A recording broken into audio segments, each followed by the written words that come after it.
So here we actually have two questions that are very similar. They're both heat questions. And whenever you have a heat question, your job is to find out which of these three formulas you need to be using.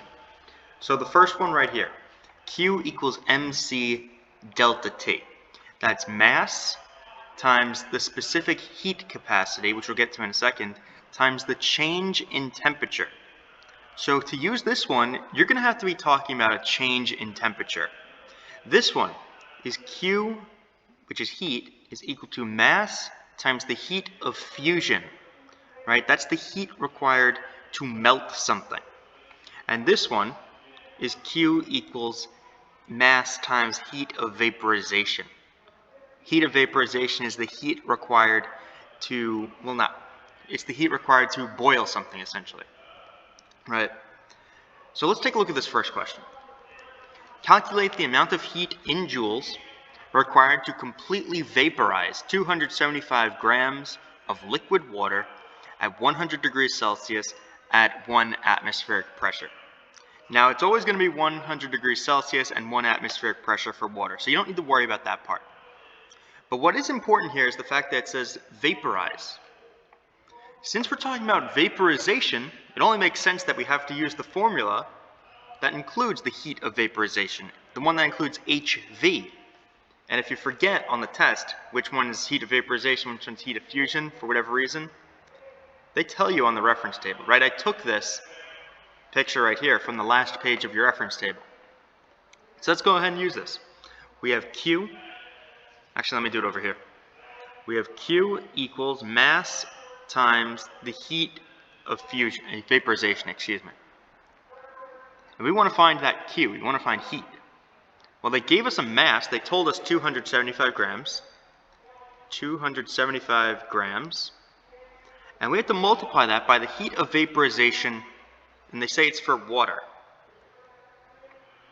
They don't tell us what it is in the question, but what you need to know is that on the first page of your reference table, right, very first page, you have table B.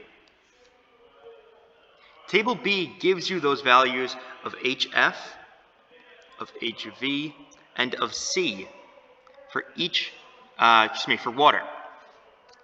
Well, we know HV now for water is 2,260 joules per gram. 2,260 joules per gram. And if we multiply those two, we're going to wind up getting the value of heat. So give me 1 second, let me multiply 275 times 2,260, and we wind up getting 621,500 joules for the value of Q. And that's your answer for number 1.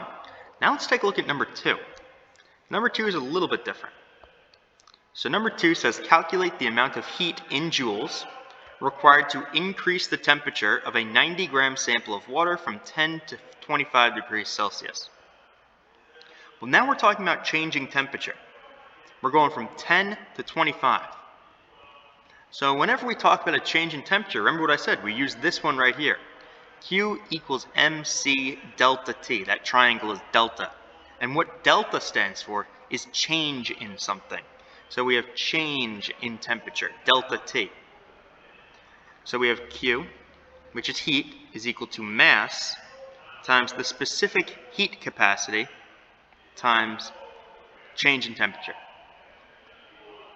So we know the mass. They told us that the mass is 90 grams.